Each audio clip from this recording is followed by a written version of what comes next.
Johnny, the last time we talked was here in the great state of Arizona. We made a pact, and that pact was that we would get nothing more back to Tucson. And look at that, man. We made it come true. Yeah, buddy. Now, my one request, though, before we continue on with this interview, is that we make sure that Paul is nowhere near the shower, and if he is, we do not record the moaning in any way, shape, or form this time, because that just weirded everybody out over the airwaves down here. I don't even remember that. What was that? It was, where was it? Mesa. And the trailer that they had you guys set up in, it was after your set, only had cold water. Oh, yeah. It was just you, me, and Dan sitting down, and and Paul was there, too, through moaning yells through the shower door. That's right. I remember now. I had to take a shower in that thing, too. It was freezing. It's a great refresher. Now, I've been following you guys on Instagram, and I see that you recently just got attacked by Shinedown in some sort of a prank war. Yeah, we were gonna give them kind of a gag gift, and it didn't come in the mail in time. So pretty much it was just Shinedown pranking, nothing more. But basically, they got us. They put baby powder all over our drums. So from the first beat of the first song, Paul was coughing like crazy as he was trying to stay on beat. So he was in a cloud of baby powder. And then they taped all my sticks together, pulled them out, and was trying to get them apart so I could play the part in time. And then during one of our songs, I think it was "This Is the Time," they had their crew had like Nerf guns, so they had souped up. Like we had watched them the previous week, like with Nerf guns opened up with like soldering things and putting parts in. So they were like modding these Nerf guns to be lethal, I guess. And we got hit with a good 50 Nerf darts during this one song. And then during the drum solo, they took all of our cymbals off the drum set. So it was a challenging show, to say the least. We were going to get them a nice little gift. We got them all dick towels. Basically, It's Always Sunny in Philadelphia? Exactly, yes. Exactly. And we got them one towel that's a vagina towel, so they can pick whoever gets that one towel. But, yeah, if you're listening, you don't know what I'm talking about, you got to watch the show It's Always Sunny in Philadelphia, or just look it up online. Make sure you're not at work first if you're going to start Googling the term dick towels. That's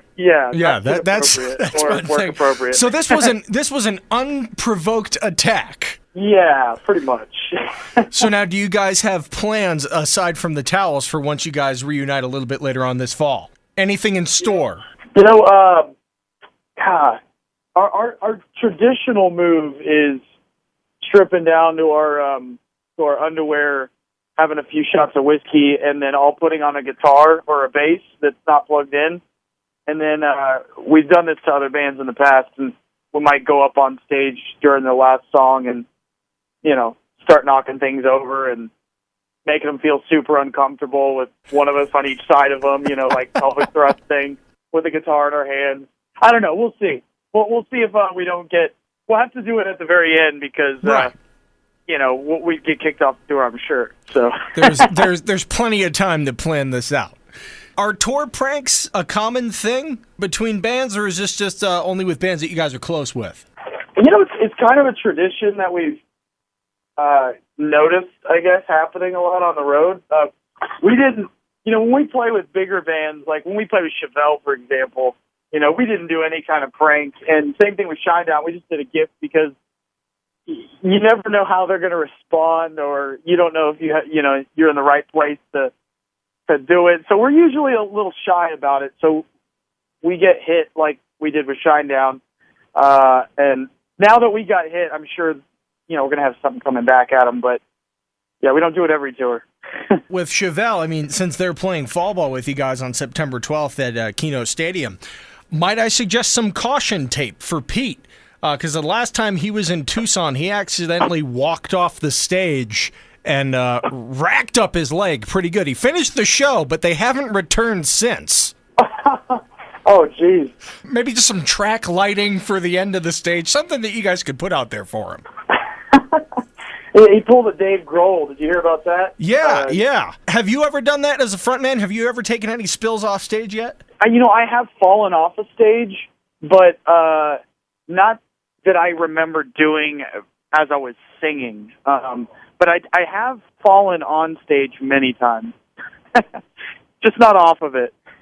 So the landing wasn't as harsh. Yeah. Falling off a stage, it can really jack you up. Like the one time that I did it was just really dark, and I couldn't see where I was stepping, and went down a few feet.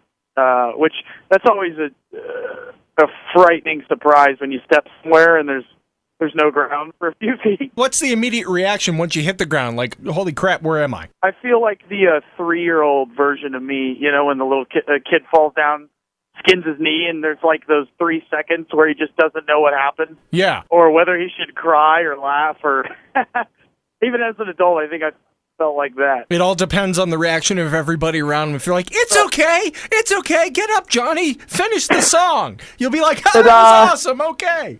Exactly. Just don't want to make the falling commonplace, that's all. Yeah, nowadays I try to make the falling part of the show. If I wipe out, it's not about not falling anymore. It's about how you roll it off and how you recover. And then it's part of the show, That's a great life lesson. It's not how you fall, but how you pick yourself back up. Exactly.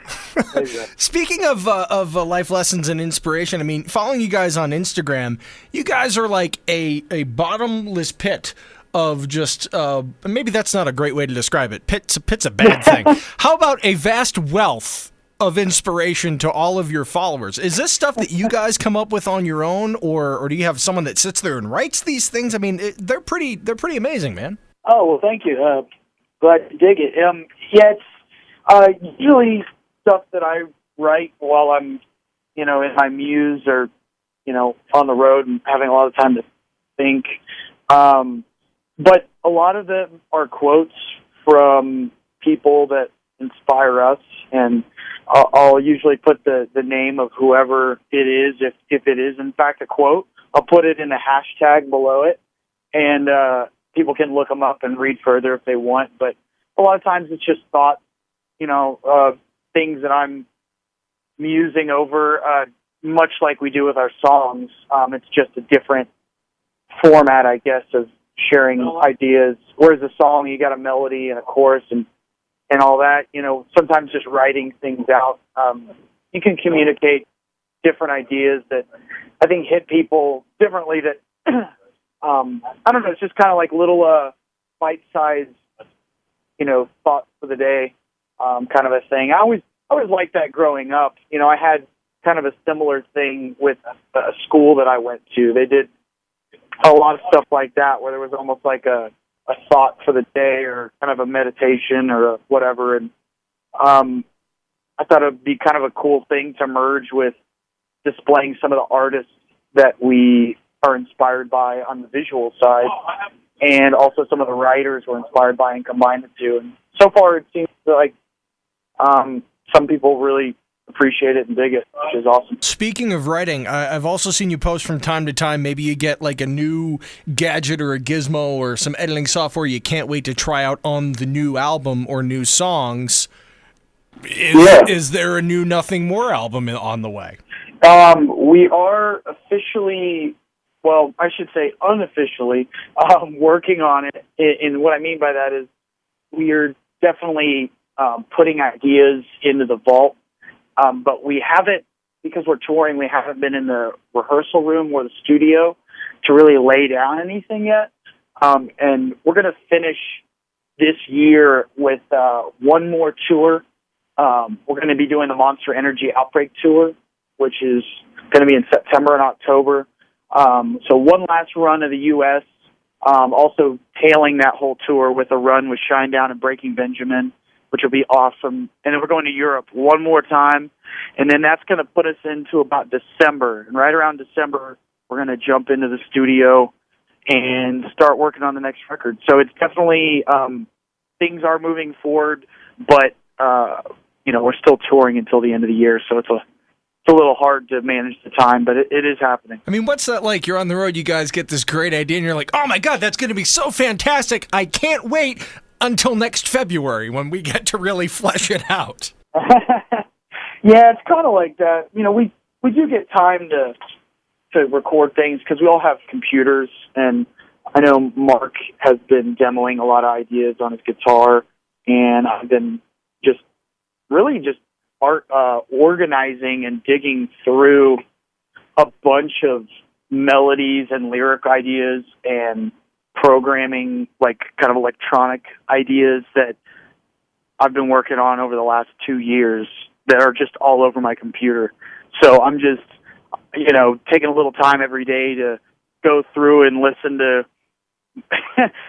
me talk to myself in a sense. A lot of times I'd be, waking up at 2 a.m. or 3 a.m. and just like, with a groggy voice, like, write down this idea, lyric, blah, blah, blah. And I'm just listening through all these. And sometimes I'm like, I don't even know what I was talking about. I don't know what I was thinking at the time. But some of them are cool. And I'm like, oh yeah, I totally remember having that thought. And I'm just glad I recorded it because I never would have thought of it again had I not recorded it. So I've been using my phone the last 2 years to just record a lot of voice memos for myself. You should release them as like bonus material on the album. I think people would get a kick out of hearing some of them. That's funny. I don't know. Some of them are pretty embarrassing, and I sound ridiculous. I'm either like really tired or on the road and possibly inebriated, or who knows. But some of them are pretty embarrassing. Maybe I'll release a few, but not all of them. Fair enough, man. I've taken up way too much of your time. You probably need to go rest up. The shows continue on, but we're very excited to have you guys down here September 12th at Keno Stadium, Fall Ball. I mean, it's you guys, The Offspring, AWOL Nation, Chevelle, Pop Evil, all that remains. We got a second stage of a bunch of up-and-coming bands as well. I mean, it's just going to be one big party. Now the question remains, though, is what prank can I set up Nothing More for that day?